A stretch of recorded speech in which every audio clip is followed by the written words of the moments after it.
Hi, my name is Connor Eckerman, and I'm going to talk to you today about the Holy Crusades. So, what were the Crusades?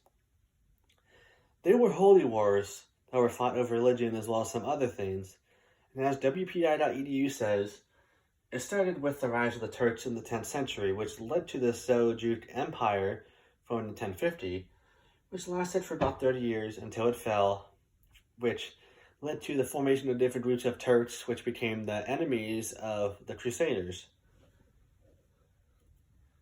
Now, how were the Crusades financed? Well, according to Harvard.com, not much is known about how the non-elites financed the wars, but the elites financed them by selling their land and property, like, for example, mills and vineyards. But not only that, they also sold their market rights, future revenue streams, and their serfs. And then we also see that kings and emperors had also financed their crusades, but they used their ways like taxation, for example, poll taxes. With them, to the First Crusade, and as the University of Michigan says, it was called by Pope Urban II in 1095 and lasted until 1099. Now, the goal was to save Jerusalem from the Turks in their mind. And on the way to Jerusalem, the Crusaders seized the territories of Nicaea, Edessa, and Antioch. Now, eventually this led to them successfully seizing Jerusalem from the Turks on July 15th, 1099, thus ending the First Crusade. Now we get to the Second Crusade, and as Utah State University says, it was called by Pope Eugenius III in 1147, when Edessa fell to the Janji, and it lasted until 1149. Now, Louis VII of France and Conrad III of Germany had teamed together and went and attacked Damascus, the capital of the Muslim territories at that time, which they did seize it, but in 1149, Nur al-Din, the Muslim leader, had arrived and scared them away, ending the Second Crusade.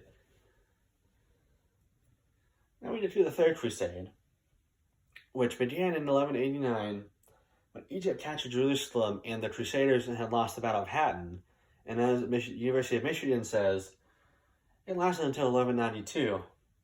Now, Henry II of England and his son Richard, and they had Philip II of France and the Holy Roman Emperor Frederick I had sworn crusade vows. However, see here, Henry II had passed away before he could leave, so Richard took his place as king.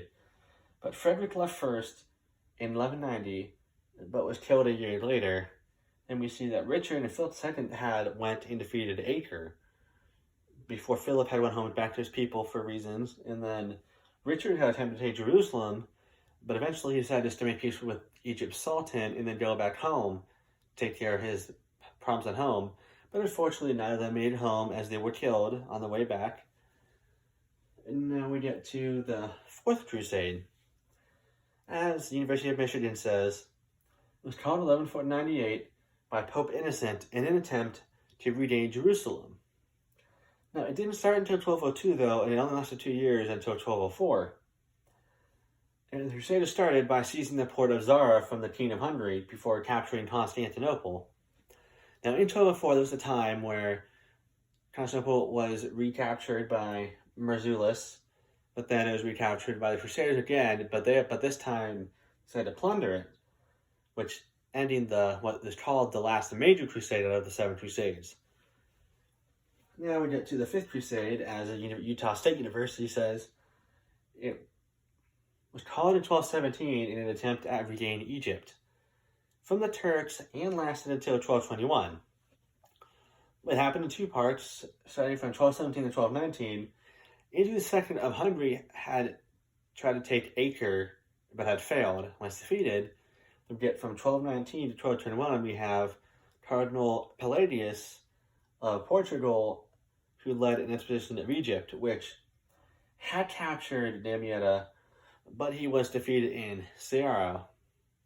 Now, down in the future, several years, in 1228 to 1229, after the crusade ended, Holy Roman Emperor at that time, Frederick II, had took Jerusalem, but was excommunicated from the church at the time, so that gave control to the Franks, who held on to Jerusalem until the Turks captured it for the final time in 1244.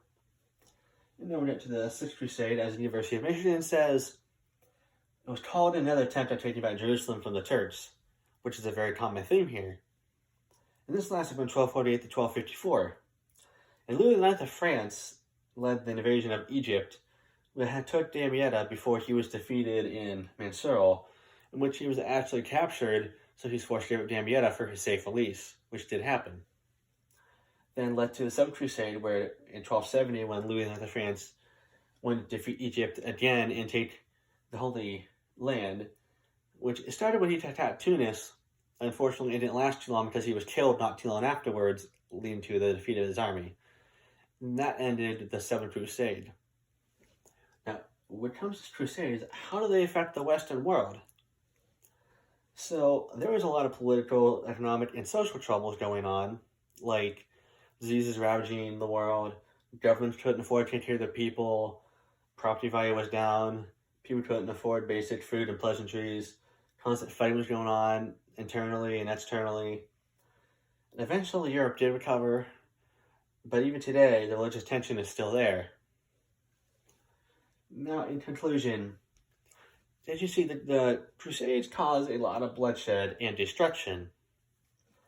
And they were religious and political wars aimed at defeating Muslims that were started by the growth of the Muslim population, war, and political conflicts. And in the end of it, some did fail and some did succeed in their own ways. However, everyone can agree that the effects are still lasting today. Now, these are my sources. And I'd like to thank you for listening to my presentation today, and I hope you enjoyed it.